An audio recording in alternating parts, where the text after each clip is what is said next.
Bonsoir à tous, bienvenue au journal de ce samedi soir. Voici le sommaire.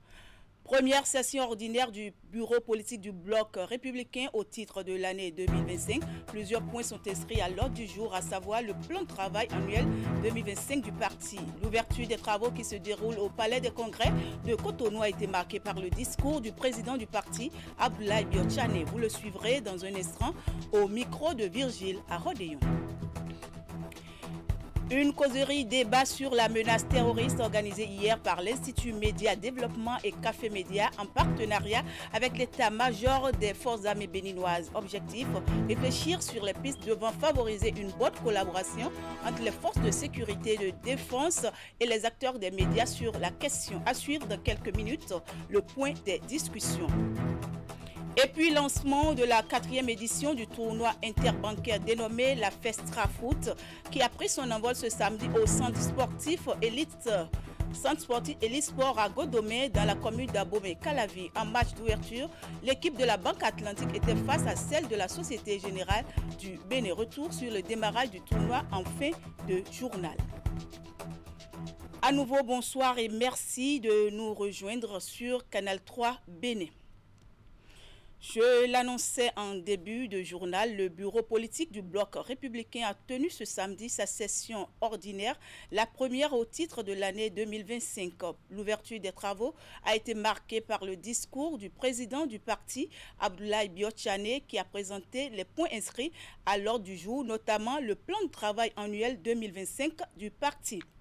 Mais une part importante des travaux portera également sur la situation politique nationale qui sera débattue sous plusieurs aspects, sans oublier la dénonciation des initiatives visant à contourner les réformes du système partisan auquel le parti a souscrit. Je vous invite à suivre ici un extrait du discours du président du bloc républicain à l'ouverture des travaux ce matin au Palais des Congrès de Cotonou. Abdoulaye Biotchane est au micro de Virgile à Rodéon et Elvis Tonoukouen. D'abord, nous examinerons des questions administratives, notamment le plan de travail de l'année 2025, mais aussi celui de 2026, puisque les deux doivent se tenir à cause du calendrier électoral. Cet exercice est indispensable pour élaborer un budget cohérent et pour disposer des moyens nécessaires à l'opérationnalisation de nos activités politiques. Par ailleurs, nous aborderons la situation politique nationale à travers deux axes prioritaires. La mise en place des mesures d'adaptation aux réformes. Ces réformes, bien que nécessaires, je parle des réformes politiques, requièrent un accompagnement et une pédagogie pour garantir leur acceptation et leur mise en œuvre efficace. Nous devons nous assurer que nos militants comprennent ces changements et soient à même de les expliquer aux populations, notamment le cours électoral. Et je crois qu'aujourd'hui, chacun sait à quoi s'en tenir. Chacun sait les efforts que nous devons accomplir pour que partout, nous soyons non seulement vainqueurs, mais que nous remplissions les conditions minimales désormais fixées par la loi pour être éligibles à la répartition des sièges. Deuxièmement, la dénonciation des initiatives visant à contourner les réformes du système partisan. Nous devons reconnaître qu'il existe, y compris dans nos propres rangs, des tentatives de contourner l'esprit des réformes du système partisan, que nous avons collectivement soutenues. Ces initiatives, souvent motivées par des intérêts personnels ou de court terme, affaiblissent la crédibilité de notre engagement en faveur d'une vie politique assainie et responsable. Notre rôle est de dénoncer de telles pratiques, de rappeler notre attachement aux principes qui fondent ces réformes et de garantir leur mise en œuvre effective et efficace. Ces thématiques sont d'autant plus importantes qu'elles conditionnent la capacité du bloc républicain à jouer un rôle de premier plan sur la scène politique. Il sera crucial que nos débats soient orientés vers des solutions concrètes et applicables. Nous devons tirer de cette discussion des conclusions et des recommandations pertinentes qui serviront de boussole pour notre action dans les mois à venir. Au terme des travaux, le bureau politique du bloc républicain a présenté une motion de soutien au gouvernement et aux forces armées béninoises qui ont été éprouvées par une attaque terroriste meurtrière le 8 janvier dernier. La motion a été lue par Romaric Ogou Allé, vice-président chargé de la communication et porte-parole du bloc républicain. On l'écoute.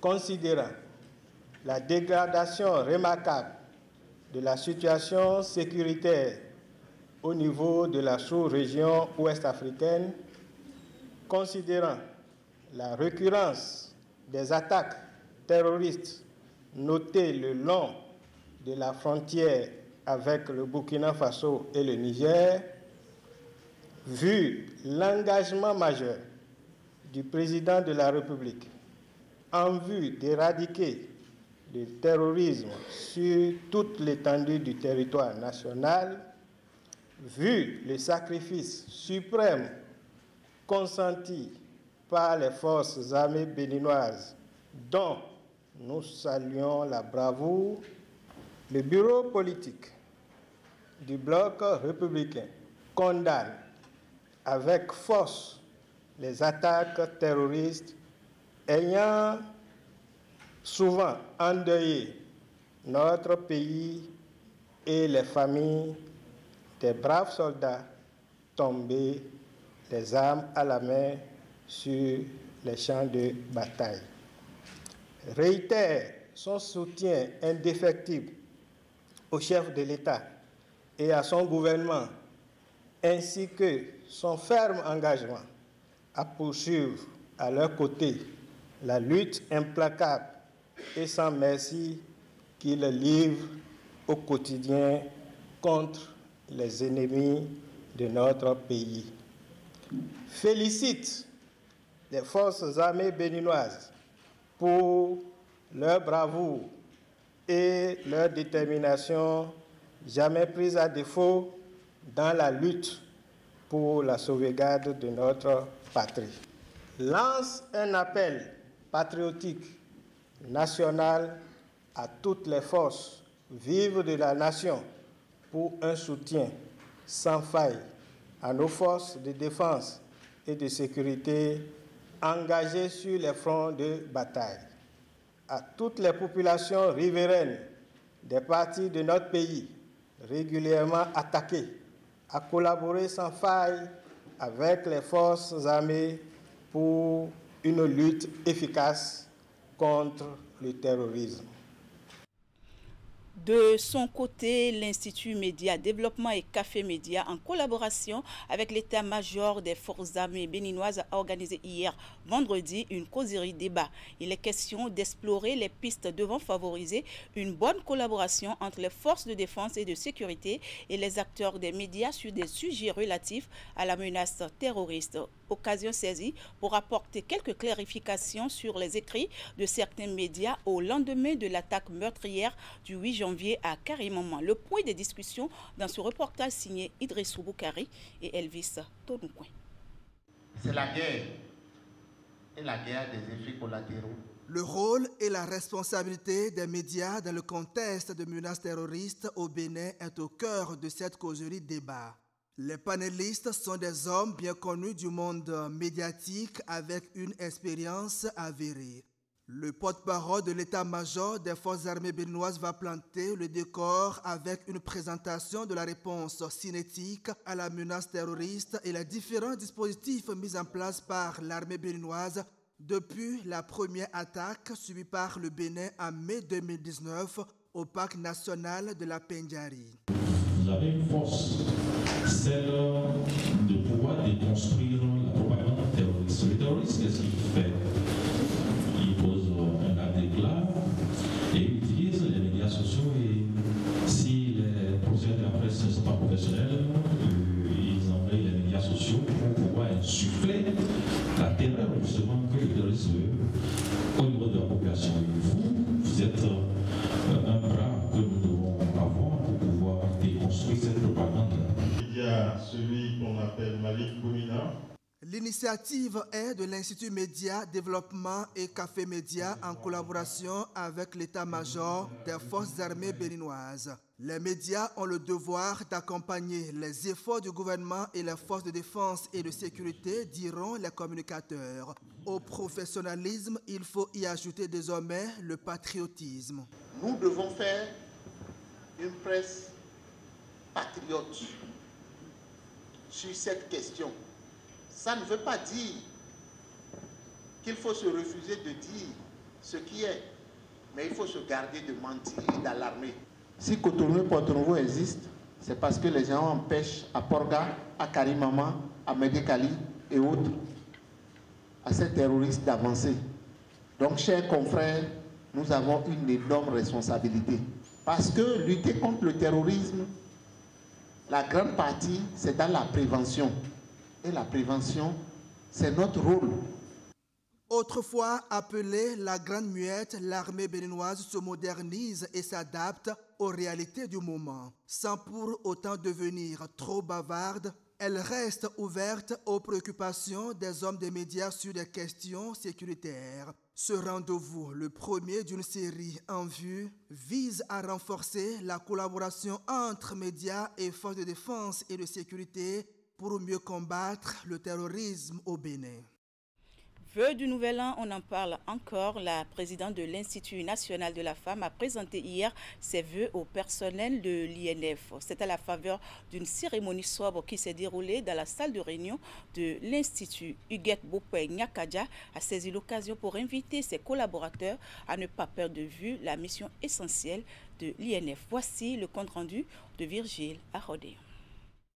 La mission de l'Institut national de la femme: œuvrer à la promotion de la femme au plan politique, économique, social, juridique et culturel, aussi bien dans les sphères publiques que privées, et lutter contre toutes les formes de discrimination et de violence à l'égard de la femme, sera davantage visible au cours de cette année 2025. Au moment de présenter à son personnel les vœux du Nouvel An, Huguette Bokwe-Nyakaja souhaite que chacun retrouve sa vision dans l'exercice de ses attributions. Je souhaite que les rêves qui vous ont porté vers l'Institut national de la femme, que ces rêves soient réalisés, que l'esprit d'équipe que vous avez acquis après l'atelier de la team building, que cet esprit demeure et que chacun de vous soit une pierre qui brille au sein de l'Institut national de la femme. La présidente de l'Institut national de la femme est très admirée par ses collaborateurs qui souhaitent en retour rester le plus longtemps possible avec elle afin de puiser continuellement de ses expériences pour forger leur personnalité. Je voudrais vous souhaiter, au nom de tout le personnel, nos meilleurs vœux. Nous vous souhaitons dans un premier temps la santé, une santé de fer, parce que de par votre parcours, nous avons véritablement besoin de vos expériences.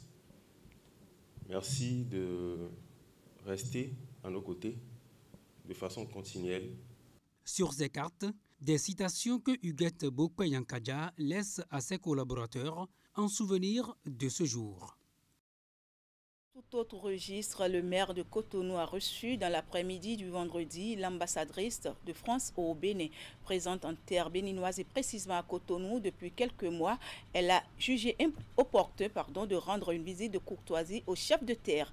Mais plus qu'une visite de courtoisie, les échanges ont porté sur plusieurs sujets, dont l'assainissement de la ville et le point de financement par la France à travers l'AFD. Je vous invite à suivre Nadège Chouat, ambassadrice de France au Bénin, à sa sortie d'audience. Elle est au micro d'Esther Tofa et Jocelyn Bariga. Bien, merci. C'était important de venir me présenter et échanger. Et puis nous allons, la France, organiser un sommet sur les océans au mois de juin à Nice. Et la ville de Cotonou et le maire de Cotonou sont des invités parce qu'on va parler d'érosion côtière qui touche malheureusement beaucoup de villes africaines, dont la ville de Cotonou. Et donc c'était un moyen d'exprimer à monsieur le maire, de l'inviter officiellement à ce sommet sur les océans. Vous savez, en plus on intervient en financement via l'Agence française de développement sur l'assainissement, la gestion des déchets, sur le patrimoine aussi de la ville, donc tout ce qui est développement urbain. Donc ça permettait aussi de faire le point sur tous les financements en cours accordés par la France et voir si ces financements correspondent bien aux besoins de la mairie et du maire de Cotonou. La ville se développe très bien. Moi, je suis impressionnée par finalement toutes les infrastructures. J'ai connu Cotonou il y a 20 ans, je ne reconnais pas Cotonou aujourd'hui. Et puis cette séance d'échange est si bien appréciée par le maire de Cotonou, Luc Setonji Atropo. L'autorité municipale se réjouit de la bonne santé des relations entre les villes françaises et béninoises. On l'écoute sur des propos recueillis par Esther Tofa. Les villes béninoises entretiennent avec les villes françaises de très belles coopérations. Vous voyez, quand je prends Cotonou Créteil, c'est une coopération qui dure depuis 40 ans déjà, et avec beaucoup d'autres villes, Rony-sous-Bois, actuellement la coopération, la communauté d'agglomération Seigneur, avec qui nous faisons beaucoup de choses. Et avec la directrice de l'AFD aussi qui est là, nous avons abordé les questions de financement de l'AFD et nous avons salué cette coopération. Il y a quelques mois, nous avons habilité ici l'AG de l'IMF, qui était une messe de la coopération avec Madame le maire de Paris, Anne Hidalgo. Beaucoup d'invités, beaucoup de centaines d'invités, on en a parlé. Et nous avions eu à l'époque une réunion stratégique sur le Sahel, les communes du Sahel et les autres communes. On avait, sous l'égide de l'ambassadeur de la France, travaillé à revoir quelle pourrait être la coopération entre nous et les pays du Sahel. On a fait tout ce point-là aujourd'hui et je crois qu'on a convenu de ce qu'il faut continuer à travailler. Vous savez que l'IMF, les villes béninoises sont 10 à l'IMF. Depuis quelques semaines, on a travaillé à faire en sorte que nous passions de 10 à un peu plus. Voilà. Donc cette autre ville béninoise seront désormais membres de l'IMF. On a discuté de tout ça là. Et je remercie Madame l'ambassadrice et je crois très bien que nous sommes repartis pour travailler entre Cotonou et les villes françaises, mais aussi entre les villes béninoises en général et les villes françaises. On s'intéresse maintenant à la réalisation des infrastructures prévues dans le cadre du projet COSO, entendez cohésion sociale des régions nord du Golfe de Guinée, qui avance à grands pas dans les communes de Ouassapeonko et de Kouandé pour évaluer le niveau d'exécution des travaux en cours de réalisation au profit des communautés de ces deux communes et s'en imprégner. Une délégation constituée des différents acteurs de la mise en œuvre du projet était mercredi dernier dans les deux communes. Abdou Sarabi Idrissou pour le reportage. Cette délégation des acteurs impliqués dans la mise en œuvre du projet de cohésion sociale des régions nord du Golfe de Guinée, COSO, jauge les niveaux d'exécution des travaux de construction d'un module de 3 salles de classe, d'un réfectoire et d'un bloc de latrine au profit des écoliers de Boniguru à Ouassapeonko. Le constat principal, c'est que ce n'est pas seulement les infrastructures, il y en a beaucoup qui sont en train de se réaliser, mais c'est la démarche en tant que telle que le gouvernement du Bénin a opté pour accompagner et soutenir cette communauté qui a 3 dimensions. La cohésion sociale dedans la communauté, entre tous les différents groupes, on a constaté qu'il y a les femmes, les jeunes, les minorités ethniques, les agriculteurs et les éleveurs tous ensemble, mais aussi entre villages pour avoir un dialogue commun, pour choisir des infrastructures communes. À Kouandé, deuxième étape de cette descente. La délégation a visité le point d'eau sacré de Sakaré, aménagé dans le cadre de ce projet.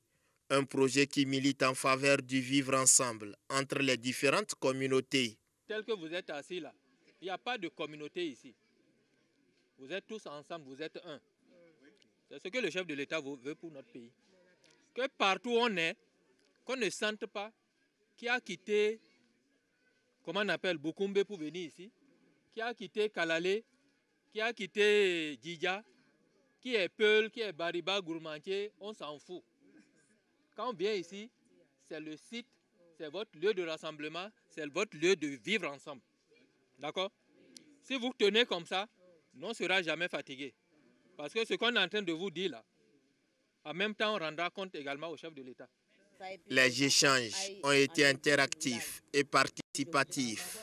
Ils ont non seulement permis aux populations d'égrener un chapelet de doléances, mais aussi et surtout saluer la démarche des initiateurs du dit projet. Nous sommes vraiment très émus et très contents du financement de ce projet, car c'est un projet qui impacte réellement la population. S'il y a une possibilité, c'est de nous aider à avoir un moyen roulant une pick-up pour quand même aider le service technique à suivre les différents chantiers en cours dans la commune. Financé par la Banque mondiale, le projet COSO, dont l'un des objectifs est d'anticiper et prévenir la propagation des conflits venus du Sahel, impacte les communautés qui vivent dans des environnements à risque. On va continuer de travailler avec la population. On va finir avec cet élément en titre. La 4e édition du tournoi interbancaire dénommé la Festra Foot a démarré ce samedi 25 janvier. Une compétition qu'organise chaque année la Festra Bank avec la collaboration de l'ABPF et qui s'étend sur plusieurs mois. Le lancement officiel s'est déroulé sur les installations du centre sportif Elite Sport à Godomé dans la commune d'Abomey-Calavi. Le match d'ouverture a opposé l'équipe de la Banque Atlantique, championne en titre, à celle de la Société Générale du Bénin. Retour ici sur le démarrage du tournoi dans ce reportage de Candide Hunhueto et Moufid Sabouran. Coup d'envoi officiel du 4e chapitre du tournoi interbancaire de la Festra Bank et de l'APBF. Euraste Agossou et Jean-Jacques Golou lancent ainsi les hostilités de la Festra Foot 2025. C'est parti pour environ 4 mois de compétition pour ces travailleurs de plusieurs institutions bancaires du Bénin. Sur la ligne de départ de ce tournoi qui se veut une fête sportive pour les travailleurs des différentes institutions bancaires, 8 différentes équipes réparties en 2 groupes pour la succession de la tanière de la Banque Atlantique championne en titre. Pour le compte de cette 4e édition, le Bureau fédéral, en collaboration avec l'APBF, nous réserve beaucoup de surprises. Nous souhaitons à toutes les équipes de jouer de façon pacifique. Nous sommes là pour nous amuser. Au nom du Bureau fédéral, je vous souhaite un très bon tournoi et que Dieu nous garde. Je vois ici beaucoup de joueurs très athlétiques. Je sais que derrière, c'est beaucoup de mois de préparation. Je vois des coachs aguerris décidés à remporter cette édition pour leur équipe. Nous ne pouvons que vous souhaiter une très très bonne chance, un bon tournoi et que le meilleur gagne. Les tenants du titre affrontent en ouverture de cette édition les hommes de la Société Générale du Bénin, habillés en rouge et noir. Déjà dès la première minute de jeu, la Banque Atlantique ouvre le score avant de doubler la mise 7 minutes plus tard. En seconde période, les Blancs et Oranges reviennent pour clôturer le festival offensif.